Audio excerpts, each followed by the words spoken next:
하나님 아버지 감사합니다. 저희를 교회로 부르시고 하나님의 백성으로 삼아주셨으니 저희들의 삶을 하나님께서 말씀으로 다스려 주시고 오늘 우리가 주의 말씀을 들을 때에 두려움과 떨리는 마음으로 또 감사함으로 주의 은혜 가운데 들어가도록 인도하여 주옵소서. 예수 그리스도의 이름으로 간절히 기도합니다. 죽은 후에 어디로 가는지 분명히 알고 계십니까? 어떤 분들에게는 이 질문이 아마 피하고 싶은 질문일 수 있을 것입니다. 죽음이라는 주제에 대해서 생각해 보고 싶지 않기 때문에 그러지 않을까요? 미래에 대해서 불확실한 마음을 품고 있기 때문에 이 불안감을 불러일으킬 수 있는 이런 질문이기 때문에 아마 이런 질문 생각해 보기 원치 않으실 것입니다. 내가 살아온 방식과 그동안 저지른 일들에 대해서 내가 판단을 받게 되었을 때 내가 과연 무사할 것인가, 내가 합격 판단을 받을 것인가, 여기에 대해서 자신감이 없기 때문에 아마 이 문제를 그렇게 깊이 생각해 보기 원치 않을지도 모르겠습니다. 이 유물론적인 세계관을 가지고 계시는 분들에게는 물론 이것이 쓸데없는 질문일 것입니다.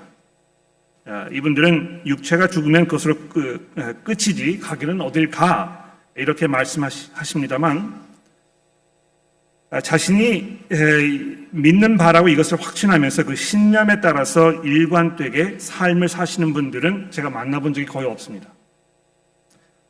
종교를 가지고 있지 않은 분도 누가 죽으면 애도의 뜻으로 이제 좋은 곳에 가셔서 편히 쉬십시오 이렇게 말을 하지, 야, 이 사람은 이제 소멸됐어, 어느 곳에 존재하지도 않아, 그 사람에 대한 기억은 그저 그를 알고 있는 사람들의 마음속에 남아있을 뿐이고 그 기억도 조만간 다 사라져버릴 것이기 때문에 무슨 상관이야 이렇게 이야기하시는 분들을 제가 본 적이 없다는 것입니다. 한국 사람들은 이 문화적으로 유교에 깊이 젖어 있기 때문에 기독교가 전해이기 전에 또 불교에 심취해 있었기 때문에 사후세계에 대해서 매우 독특하고 아주 복잡한 이런 이해를 가지고 있습니다. 자신이 무신론주의자이고 유물론주의를 따른다고 말하면서도 제사는 꼭 지내야 하는 이런 모순을 별로 이렇게 대수롭지 않게 넘겨버리시는 것입니다. 그런데 우리 그리스도인들은 이 죽음과 사후 세계에 대해서 우리들만의 아주 독특한 이해를 가지고 있다는 것입니다. 다른 모든 종류의 사람들과는 달리 그리스도인들은 죽음을 두려워하지 않습니다. 여러분 그러십니까? 여러분이 그리스도인으로서 죽음을 두려워하지 않으십니까? 심지어 바울 사도는 우리가 방금 전에 찬송했듯이 빌립보 교회 성도들에게 편지하면서 차라리 세상을 떠나서 내가 그리스도와 함께 있는 것이 훨씬 더 내게는 좋은 일이라 이렇게 고백했다는 것입니다. 내 안에 사시는 이가 그리스도니 내게는 이 죽음도 유익하니라. 우리들만이 가지고 있는 이 독특한 죽음과 사후세계에 대한 이해는 죽음을 눈앞에 두신 예수께서 오늘 본문에 말씀하신 내용과 아주 깊이 연관되어 있다는 것입니다. 왜 우리 그리스도인들이 이 죽음에 대해서 다른 세상 사람들과 달리 이렇게 독특한 이해를 가지고 있는 것인가? 이것은 오늘 예수께서 오늘 본문 말씀을 통해서 우리에게 말씀하시는 그 내용에 아주 많은 부분이 근거하고 있다는 것입니다. 이 말씀은 우리들에게 모든 근심을 물리치게 하는 믿음에 관한 말씀입니다. 삶에 대한 두려움과 불안과 염려가 끊이지 않는 이 악순환이 반복되는 이 세상에서 그리스도의 제자로 살아간다는 것이 얼마나 다행이고 이것이 얼마나 큰 축복인가를 오늘 본문을 통해서 마음속 깊이 다시 한번 확인해 보게 되시기를 간절히 바랍니다. 이제 본문 말씀 우리 살펴보도록 할까요? 저는 문맥을 조금 살펴볼 필요가 있겠는데요. 이 12장 12절부터 예루살렘의 군중이 열광적으로 예수님을 예루살렘에 환영하는 장면이 소개되고 있습니다. 3년 동안의 사역을 이제 마치시는 그 마지막 일주일이 시작되는 그런 순간이었던 것입니다. 그리고 나서 예수께서 곧이어서 마침내 인자가 영광을 얻을 때가 왔다고 12장 23절에 말씀하십니다. 이 예루살렘에 들어가시는 그 순간 인자가 영광을 받을 때가 이제 되었다 이렇게 말씀하셨다는 것입니다. 그리고 13장은 이 목요일 저녁에 체포당하시기 전에 제자들과 나누신 이 마지막 만찬의 순간을 담고 있는데 특히 이 13장부터는 마태와 마가와 누가 다른 복음은 다루고 있지 않은 그 만찬 자리에서 제자들과 나누신 아주 긴 이 대화의 내용을 아주 상세하게 요한이 기록해주고 있는 것입니다. 제자들을 남겨두시고 이제 곧 죽음을 당하셔야 할 이 순간, 예수님께서 제자들에게 얼마나 하실 말씀이 많았을까요? 그 분량이 아주 방대해서 이 13장, 14장, 15장, 16장까지 이어집니다. 이때 예수께서 말씀하신 모든 것을 요한이 복음서에 기록해둔 것이 얼마나 다행이고 얼마나 감사한 일인지 모릅니다. 이 중대한 순간에 과연 예수께서 어떤 생각을 품고 계셨을지, 어떤 일에 신경을 쓰시고 무엇을 중요하게 생각하셨는지가 이 13장부터 16장까지 고스란히 담겨 있고요. 그리고 그 모든 것들을 다 종합해서 17장에서 예수께서 제자들을 위해서 하나님 앞에 기도하는 내용이 잘 정리되어 있다는 것입니다.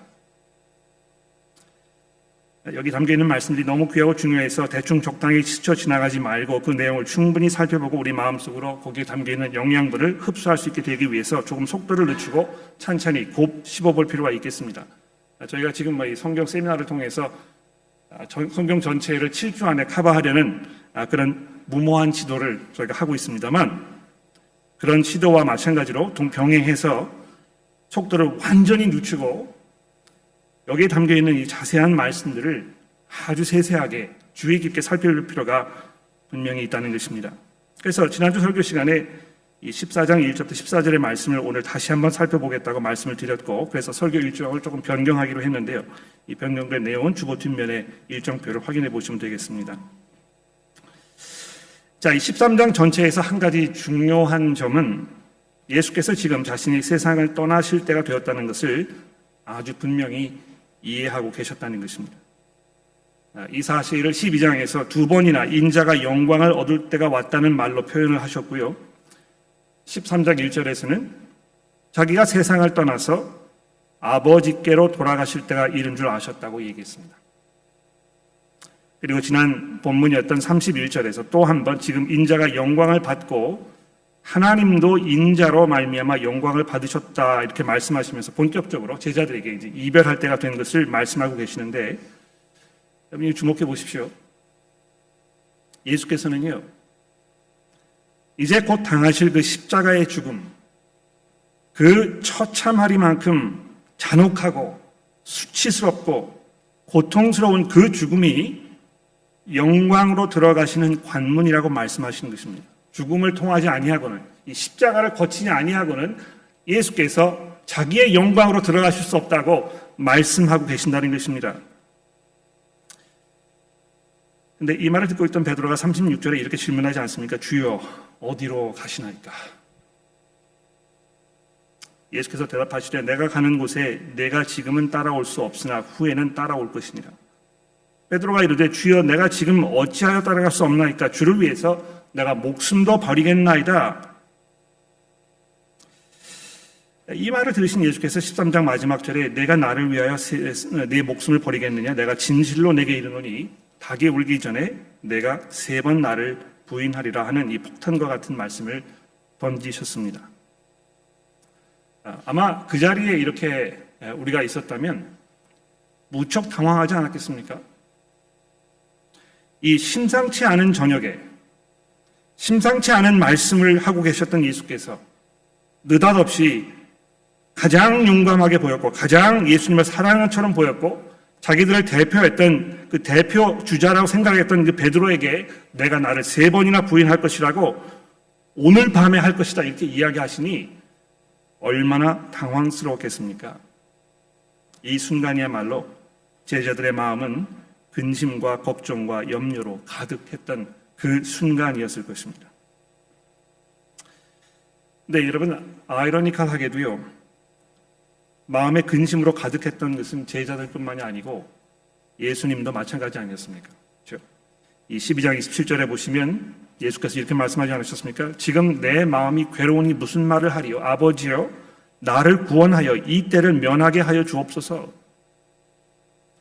또 13장 12절에 보십시오. 예수께서 이 말씀을 하시고 심령이 괴로워 증언하여 이르시되 내가 진실로 진실로 너희에게 이르노니 너희 중 하나가 나를 팔 것이니라. 이렇게 고통스럽고 절망적인 순간에도 제자들을 둘러보시면서 그들을 위로하실 수 있다는 것은 예수께서 이 목적지에 대해서 가지고 계셨던 그 이해와 그 믿음이 확실했기 때문이라는 것입니다.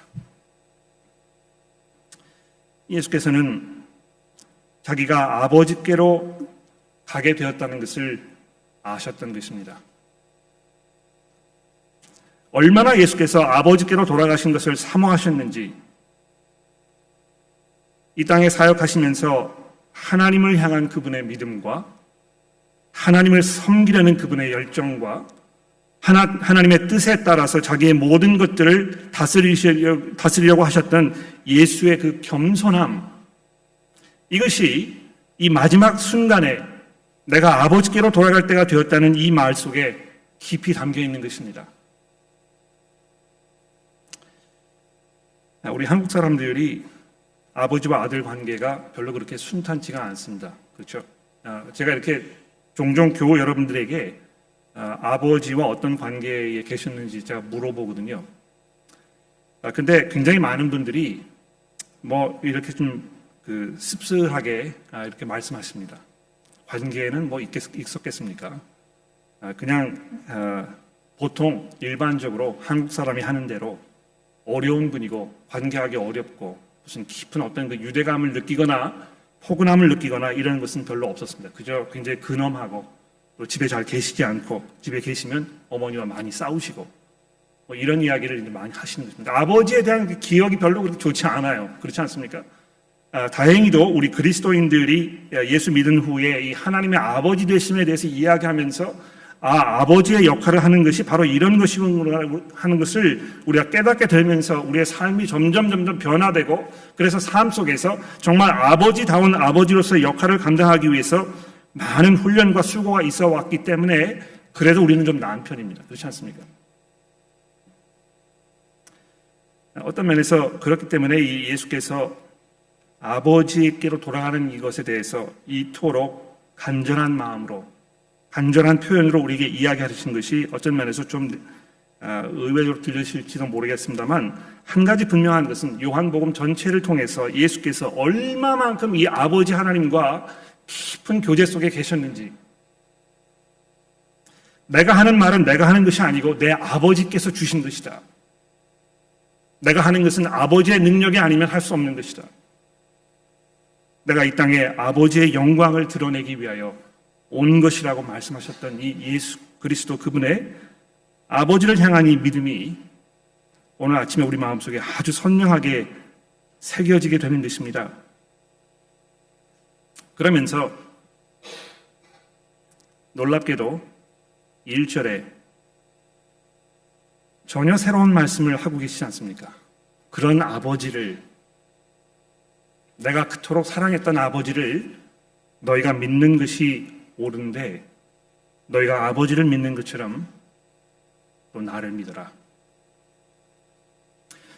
어떤 면에서는 아버지의 권위에 대해서, 아버지의 아버지 되심에 대해서 도전하는 것처럼 들릴지도 모르겠습니다. 더 이상 아버지를 믿지 말고 나를 믿어라 하는 이 못된 아들의 말로 들릴 수도 있을지 모르겠습니다. 그러나 예수께서 그렇지 않은 것입니다. 얼마만큼 아버지를 사랑하시는지 우리가 알고 있는데, 여기 1절에서 예수께서 너희가 지금까지 아버지를 사랑했던 것처럼, 아버지를 믿고 의지했던 것처럼 이제 이 새로운 시대가 되었을 때 나를 믿으라고 예수께서 말씀하고 계신 것입니다. 왜 그렇게 해야 되는 것인지에 대해서 오늘 본문 말씀에 자세히 설명하겠습니다만, 예수께서 하실 말씀이 많습니다. 2절 말씀해 보십시오.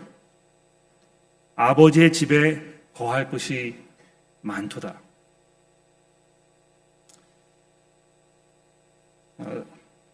제가 작년 말에 서울에 잠깐 다녀갔을 때 서울역 근처에 있었는데요. 서울역 지하도에 이렇게 들어가 보니까 거기에 굉장히 많은 노숙자분들이 살고 계시더군요. 제가 거기 몇 번 지나다니면서 얼굴이 익숙해진 분들이 계실 정도로 굉장히 많은 분들이 노숙자의 삶을 살고 계셨습니다. 갈 곳이 없다는 것, 가족과 분리되어 있어서 누구와 교류할 수 없다는 것, 이것이 얼마나 고통스러운 일인지 눈으로 직접 볼 수 있는 것입니다. 안식이 없고 평안을 누리지 못하는 것입니다. 어디로 갈지를 몰라서 거리를 배회하는 것입니다.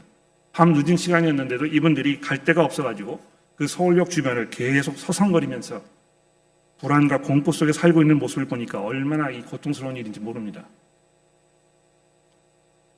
어떤 면에서는 우리가 이 땅에 살면서 마치 이 노숙자와 같은 삶을 살고 있는 게 아닌가 이런 느낌을 들 때가 있지 않습니까? 아무도 나를 반겨주지 않는 것 같고 내가 외톨이처럼 이 세상에서 살면서 나도 어디로 가고 있는 것인지 내가 뭘 위해서 이 땅에 살고 있는 것인지가 분명하게 느껴지지 않는 이런 그 불확실 속에 살고 있는 것처럼 느낄 때가 종종 있다는 것입니다. 그런데 그런 것을 배경으로 해서 예수께서 제자들에게 뭐라고 말씀하십니까? 내 아버지의 집에 거할 곳이 많도다.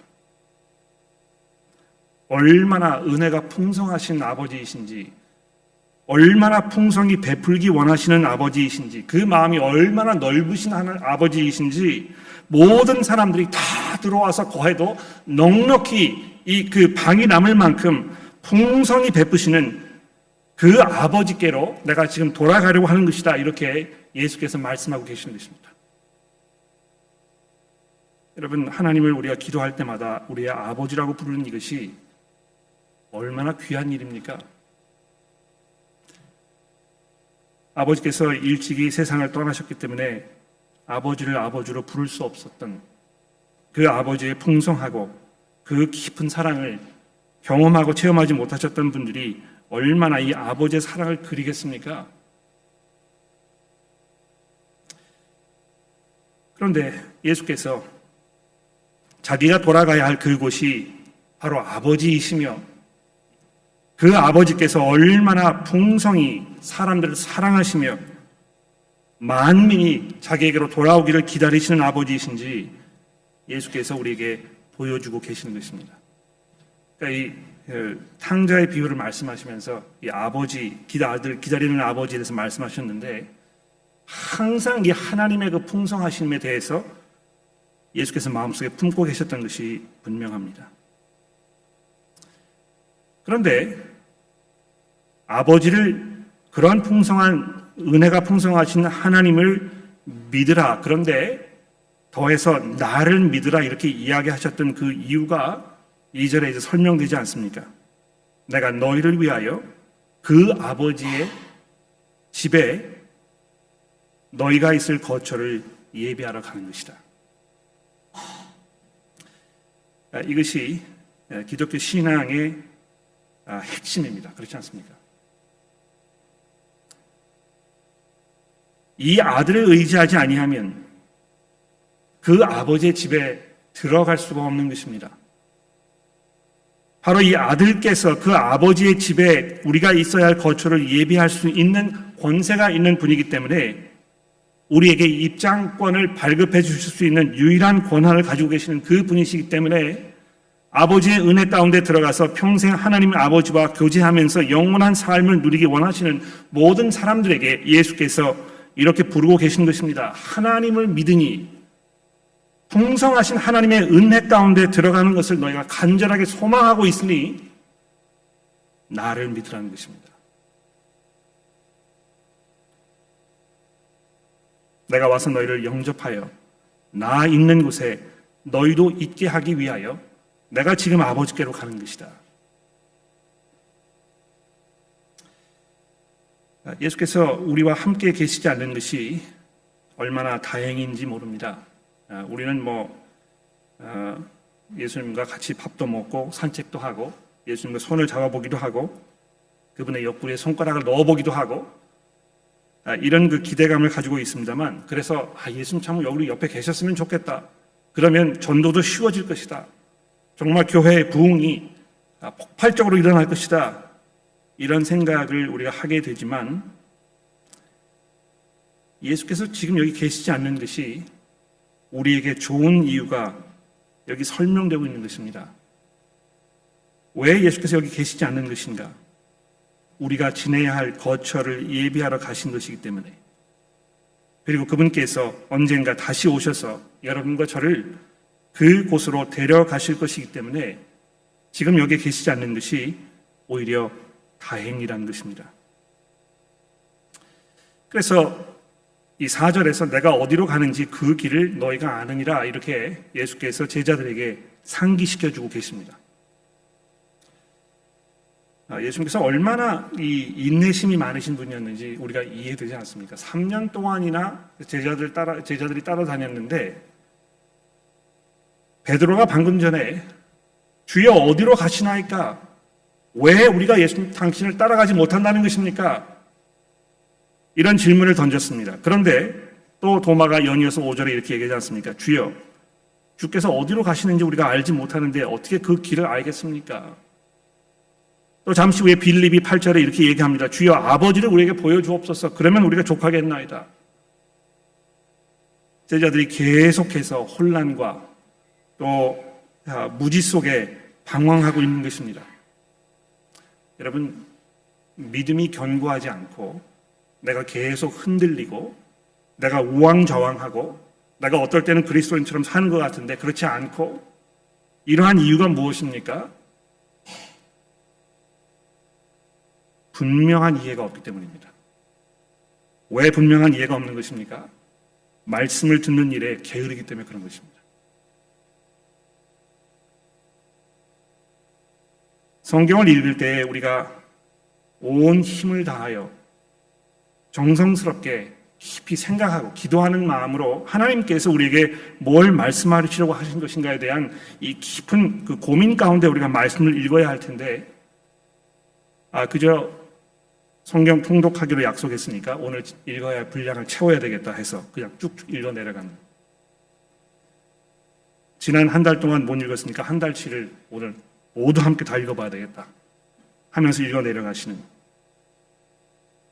읽어도 무슨 말인지 잘 이해가 되지 않는데 그냥 지나가 버리면서 그 말씀 속에 담겨있는 하나님의 은혜를 다 가볍게 내팽개쳐 버리는 이런 방법으로는 우리가 하나님의 은혜 가운데 들어가는 것이 아주 어렵다는 것입니다. 정말 정성스럽게 차근차근 깊이 생각하면서 여기에 많은 시간과 노력을 투자해서 하나님의 말씀을 주의 깊게 듣는 이 일이 얼마나 중요한지 모르는데요. 제자들이 3년 동안 예수님의 말씀을 건성으로 들은 것인지 아니면 이 사람들의 마음이 이만큼 어리석었기 때문에 이것을 이해하지 못하는 것인지 우리가 잘 알기 어렵습니다만 어쨌든지 간에 계속해서 제자들이 예수에게 질문하지 않습니까? 어디로 가시는 것입니까? 우리가 길을 알지 못합니다. 아버지를 우리에게 보여주옵소서. 이런 불확실함에 대하여 오늘 본문 내에서 예수께서 아주 분명하게 말씀하십니다. 내가 곧 길이요 내가 곧 생명이니 나로 말미암지 않고는 아버지께로 올 자가 없느니라. 그렇습니다, 여러분. 여러분과 제가 아버지께로 가야 할 텐데요. 아버지께로 갔을 때에 하나님께서 우리를 위해서 예비해 놓으신 그 풍성한 은혜와 놀라운 축복이 하늘의 기업으로 우리를 위해서 예비되어 있는데 그 아버지께로 가기 위해서는 예수 그리스도 앞으로 나아가야 한다는 것입니다. 그분을 통하지 아니하고는 우리가 아버지를 알 수 없다는 것입니다. 그래서 7절에 이렇게 얘기하지 않습니까? 너희가 나를 알았더라면 내 아버지도 알았을 것이다. 이제부터 너희가 그를 알았고 또 보았느니라. 이 7절 말씀에 예수께서 이렇게 얘기하셨을 때 어떤 그 톤으로 얘기하셨는지 굉장히 궁금합니다. 저는 이제 천국에 가게 되면 예수님 만났을 때 예수님께 드려볼 질문을 이렇게 항상 제가 적어두거든요. 궁금한 게 굉장히 많습니다. 그런데 그 질문 중에 하나는 이제부터 너희가 그를 알았고 또 보았느니라 이렇게 얘기하셨을 때 예수님 무슨 생각으로 이렇게 얘기하셨을까요? 이렇게 좀 물어보고 싶어요. 근데 아마 제 짐작에는 약간의 꾸지람 쪼가 아니었을까 생각합니다. 너희가 지난 3년 동안 나를 알지 않았느냐? 너희가 내 말을 들었고 내가 진리요 생명의 근원이라는 것을 너희가 이미 눈으로 확인하지 않았느냐? 나사로가 무덤 문을 박차고 나왔을 때 엉망진창으로 살던 삶을 살고 있던 그 사마리아의 여인이 내 음성을 듣고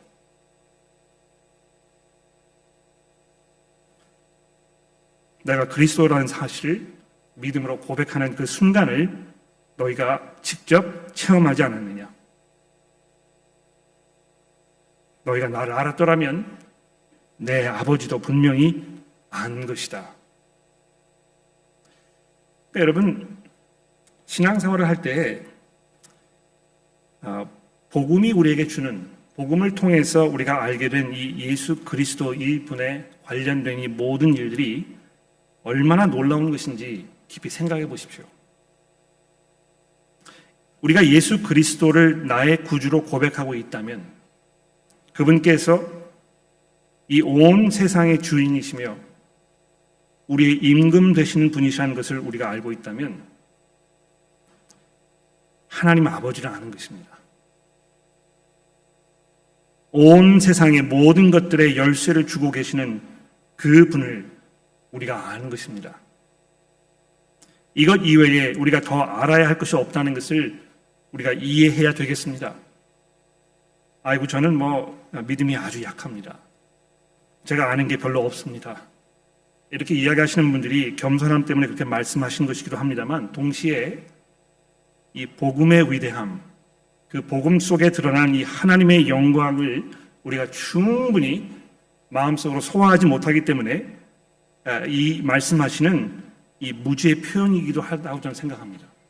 예수를 아는 것이 얼마나 놀라운 일인가. 그분께서 나를 위해 십자가 위에 달려 돌아가셨다가 부활하셔서 3일 만에 우리를 찾아오셨다는 이 사실을 아는 것이 얼마나 놀라운 것인가. 바로 거기를 통해서 우리가 눈으로 볼 수 없는, 우리가 피부로 만질 수 없는 그 하나님 아버지를 우리가 알게 되었다는 것입니다. 자, 근데 여기 보시면 그 아버지의 집에 가는 것에 대해서, 또 아버지께로 가는 것에 대해서, 또 아버지를 아는 것에 대해서, 아버지를 보는 것에 대해서 예수께서 여러 번 말씀하십니다. 우리가 아버지께로 간다는 말이 무슨 말입니까? 종종 많은 분들이 생각하시기에 이 아버지께로 간다는 것은 천국에 가는 것이다. 그런데 천국에 가야 하는 그 이유는 거기에 정말 그 누릴 것이 많기 때문에, 내가 거기에서 이 세상에서는 누려보지 못한 그 풍요로움, 또 즐거움, 기쁨, 이런 것들을 내가 만끽할 수 있기 때문에 내가 거기에 꼭 가야 할 것이다. 이 세상에서 다 이루지 못한 그 꿈을 내가 내 아버지의 집에 가서 내가 누릴 것이다. 이제 이렇게 생각해서 거기에 대한 간절한 열망을 가지고 계시는 분들이 있을지 모르겠습니다. 그런데 예수께서 우리에게 말씀하시려고 하는 이 중요한 포인트가 무엇입니까? 아버지께로 간다는 것은 아버지를 아는 것입니다. 또 오늘 본문 말씀에 그 예수께서 아버지를 보았다 하는 이 표현을 여러 번 사용하고 계시는데요. 9절 말씀을 보십시오. 빌립아, 내가 이렇게 오래 너희와 함께 있으되 내가 나를 알지 못하느냐? 나를 본 자는 아버지를 본 것이다. 이렇게 말씀하지 않으셨습니까? 즉 아버지께로 간다는 것은 하나님과 깊은 인격적인 관계를 맺는 것을 말하는 것입니다. 내가 그분을 내 아버지로 알고 그 아버지께서 나를 자기의 아들로 삼아주시는, 그래서 그 안에서 깊은 이 영적 이 교제가 이루어지는 그 인격적 관계를 말하는 것입니다. 이 관계 속에 누리는 그 충만함과 그 축복은 우리가 생각하는 어떤 그 물질적인 풍요함, 또 우리가 느끼지 못했던 어떤 세상적인 기쁨과 감격, 이런 것과는 비교할 수 없는 놀라운 하나님의 축복이라는 것입니다. 그래서 예수께서 오늘 본문 말씀 통해서 계속 아버지에 대해서 말씀하시지만 역설적으로 자기 자신에 대하여 말씀하고 계시는 것입니다. 10절에 보십시오. 내가 아버지 안에 거하고 아버지께서 내 안에 계신 것을 내가 믿지 아니하느냐? 내가 너희에게 이르는 말은 스스로 하는 것이 아니라 아버지께서 내 안에 계셔서 그 일을 하시는 것이니라. 내가 아버지 안에 거하고 아버지께서 내 안에 계심을 믿으라. 그렇지 못하겠거든 행하는 그 일로 말미암아 나를 믿으라. 여러분, 예수 그리스도 이분께서 여러분의 믿음의 중심에 서 계십니까? 그분이 여러분의 모든 생각과 여러분의 모든 열정과 여러분의 모든 꿈과 여러분의 모든 소망의 핵심이 되고 계신 것입니까? 내가 이 땅에 존재하는 그 이유는 바로 예수 그리스도의 영광을 위한 것이며 내가 그분을 나의 구주로 고백했을 때에 내가 하나님의 은혜 가운데 들어가서 세상 사람들은 알지 못하는 이 풍성하고 영원한 하나님의 은혜 안에 들어가는 것이라는 것을 여러분 믿음으로 고백하고 계십니까? 예수를 안다는 이것이 우리에게 얼마나 큰 축복입니까? 우리가 예수를 알므로 인해서 우리의 창조주이신 바로 그분을 우리의 아버지로 섬기게 되며 그분의 영원한 이 안식을 우리가 누리게 될 것입니다. 12절, 13절, 14절에 예수께서 또 다른 새로운 놀라운 그 약속을 하고 계시는데요. 이 부분에 대해서는 제가 다음 주에 자세히 더 다뤄보도록 하겠습니다. 함께 기도하겠습니다. 하나님 아버지, 사도들의 증언을 통하여 성경의 말씀을 통해서 저희로 예수를 알게 하셨으니 감사합니다.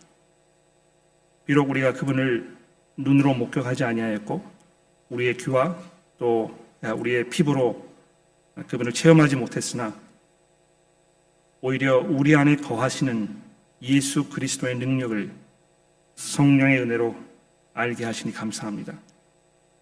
이제 곧 예수께서 우리 안에 거하시는 성령의 능력을 통하여 부활하신 그리스도께서 우리 마음속에 계시는 일에 대해서 말씀하시게 될 텐데 하나님이여, 우리가 비록 우리의 육안으로 우리의 피부로 그리스도를 체험하지 못한다고 하더라도 우리 안에 거하시는 이 예수 그리스도를 통하여 하나님의 자녀가 되는 권세를 누리게 하신 하나님의 오묘하고 풍성한 은혜 속에 감사와 감격으로 우리의 삶을 살게 도와주옵소서.